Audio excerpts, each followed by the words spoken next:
मेरी आत्मा कभी शांति महसूस नहीं करती, मेरी आत्मा कभी शांति महसूस नहीं करती है। और दूसरी बात है कि कहते हैं कि मैंने अपने जीवन में कुछ भी नहीं किया, मेरा मन ऐसा बोलता है।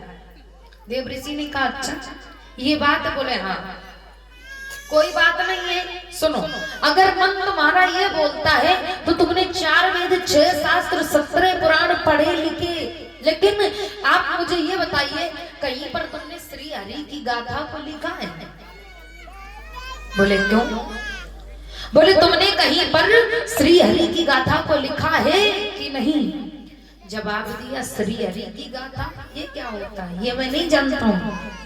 जवाब दिया जब ये नहीं जानते हो, देव ऋषि ने कहा अगर तुमने भगवान की कथा नहीं लिखी और सब कुछ किया, क्योंकि कहा जाता है क्या भोजन कितना भी सुंदर बना लेना मेरी मैया, लेकिन जब तक नमक नहीं डालोगे तो सारा भोजन फीका हो जाता है। तो इसी भांति देव ऋषि नारद जी समझा रहे हैं वेद व्यास जी को और कहने लगे कि तुमने श्री हरि की गाथा को नहीं लिखा, यही कारण है तुम्हारी आत्मा को इतना शांति होने की। क्यों? क्योंकि सुनो कि लोगों की स्वाद बढ़ाने को तुमने, कि लोगों की स्वाद बढ़ाने को और पदार्थ बनाए ही और पर बिना नमक के वे सारे और सार ही कहलाए ही, बिना नमक के सारा भोजन खराब लगता है। और ऐसे तुम्हें सब कुछ किया लेकिन बिना श्री हरि की गाथा के सारे वेद पुराण मुझे अच्छे नहीं लगते, इसीलिए आपको ये दुख है, ये कष्ट है। बोले देखो देव ऋषि बात आप सही कर रहे हो, मैं मानता हूँ, लेकिन अब मेरे अंदर इतनी क्षमता नहीं है कि मैं उस श्री हरि की गाथा को लिख सकूं। बोले देखो अगर तुम नहीं लिख सकते हो तो एक काम करो। बोले क्या? बोल तो सकते हो? बोले ये तो हम कर लेंगे, ये हम कर लेंगे, लेकिन हम लिख नहीं पाएंगे। देखो बूढ़ा शरीर है, मैं इतना बुढ़ा हो गया हूँ, बताओ कैसे लिखूंगा? जवाब दिया ठीक है। भगवान भूतनाथ भोले बाबा के एक पुत्र हैं गणेश जी महाराज। तो गणेश जी महाराज ने क्या किया कि मेरे भगवत प्रेमियों, उसी समय गणेश जी महाराज ने कहने लगे देव ऋषि नारद की भगवान भूतनाथ भोले बाबा के पुत्र गणेश जी को बुला लो, वो लिखने में इतने चतुर हैं, आप बोलते रहना वो लिखते रहे। बोले ठीक है।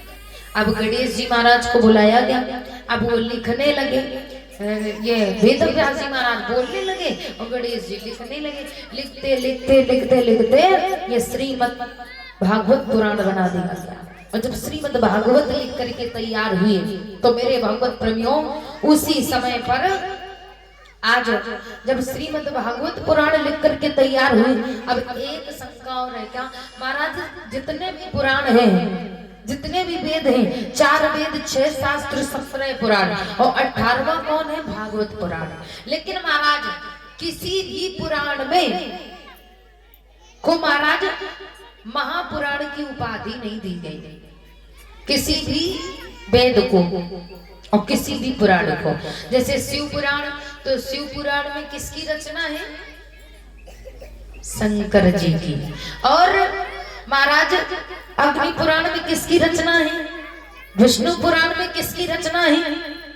जिसके नाम से जो भी पुराण बना है उसी की रचना है। लेकिन श्रीमद् भागवत पुराण ऐसा पुराण है कि हर भगवान की, हर देवी देवता की चर्चा आपको मिलेगी, तो इसीलिए इसका नाम रख दिया गया श्रीमद् भागवत महापुराण। लेकिन मेरे भागवत प्रेमियों, श्रीमद् भागवत महापुराण की उपाधि दी गई, किसी भी पुराण को महापुराण की उपाधि नहीं दी गई, परंतु मेरे भागवत प्रेमियों इसको श्रीमद् भागवत को महापुराण की उपाधि दी गई।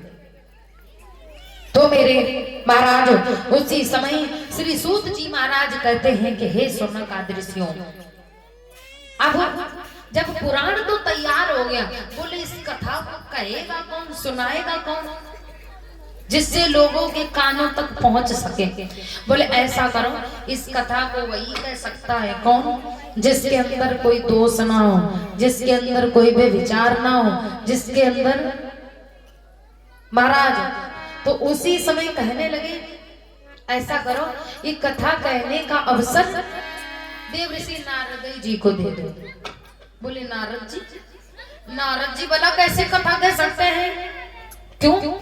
क्योंकि देव ऋषि नारद जी ना, एक बार देव ऋषि नारद जी का मुख एक नारी के चक्कर में बंदरगाह हो गया। बोलो कथा कह सकते हैं? तो कहने लगे चलो ठीक है, छोड़ो इनको, छोड़ो विश्वामित्र जी को दे दो, वो तो सुना लेंगे लोगों को। बोले सुना तो देंगे, लेकिन वो भी नहीं कथा कह सकते। क्यों? क्योंकि वो ना एक बार किसके चक्कर में परीक्षित मारा, जंगल में विश्वामित्र जी एक बार मेनका के पीछे पागल हो गए, वो भी नहीं कह सकते। बोले फिर कौन कहेगा? वेदव्यास जी कहने लगे मेरा बेटा है, उसका नाम है सुखदेव, वही इस कथा को कह सकता है। क्योंकि उसको तो ये भी नहीं पता है कि स्त्री और पुरुष के रिश्ते क्या होते हैं, इसलिए उसको श्रीमद् भागवत कथा कहने का समय दिया जाए। बोले ठीक। क्योंकि कहा जाता है महाराज कोई भी ऐसा नहीं है जिसके अंदर 4 अवगुण ना हो। क्यों? क्योंकि किसी के अंदर 4 गुण हैं तो किसी के अंदर 4 अवगुण हैं। गुण और अवगुण दोनों होते हैं और एक ही व्यक्ति के पास में होंगे। क्यों? क्योंकि जैसे हमारे परिचित महाराज के गुण हैं, क्या कथा सुन रहे हैं, लेकिन अब भीतर पता नहीं दूसरे वाले गुण कहाँ हैं, अब हमें तो नहीं पता है। हाँ, और आप लोग देख रहे हो कि मैं आपको कथा सुना रही हूँ, ये कैसे गुण है भाई, अच्छे गुण है, लेकिन आपको नहीं पता है मेरे अंदर कैसे गुण है। पता है? पता हो तो बता दे। हाँ। तो वही तो बात है, आप करो आप नहीं बताओगे तो कैसे पता चलेगा? पता चल जाता है। सुनो, क्योंकि कहा जाता है महाराज कि दुनिया में ऐसा कौन जिसके अब गुण नहीं।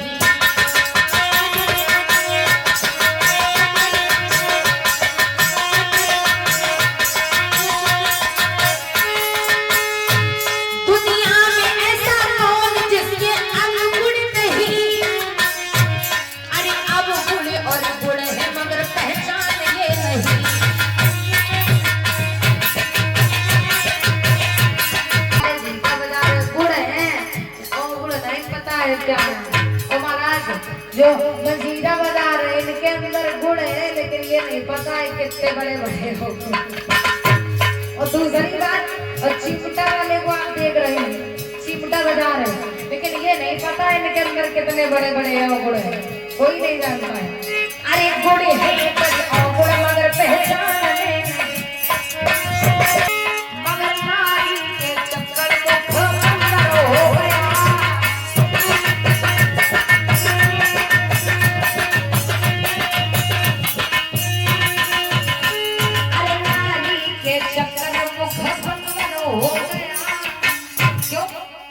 क्योंकि महाराज नारी के चक्कर में मुख बंद कर लिया, गुण दे अरे होते ही अब महाराज गुण तो सबके होते हैं, परंतु ना मन होए और ना किसी की इच्छा। इनकी देख ले सांड वाले भैया गए, लेकिन आजकल क्या है महाराज, गुण जल्दी से लेने की कोशिश नहीं करेंगे और गुण लेने की बहुत जल्दी कोशिश करते हैं। होता है कि नहीं? हाँ, तो इसीलिए कहना है महाराज अगर लेना हो तो गुड़ ही ले लो और गुड़ ना लो। हाँ, और इधर श्री सूत जी महाराज कहते हैं कि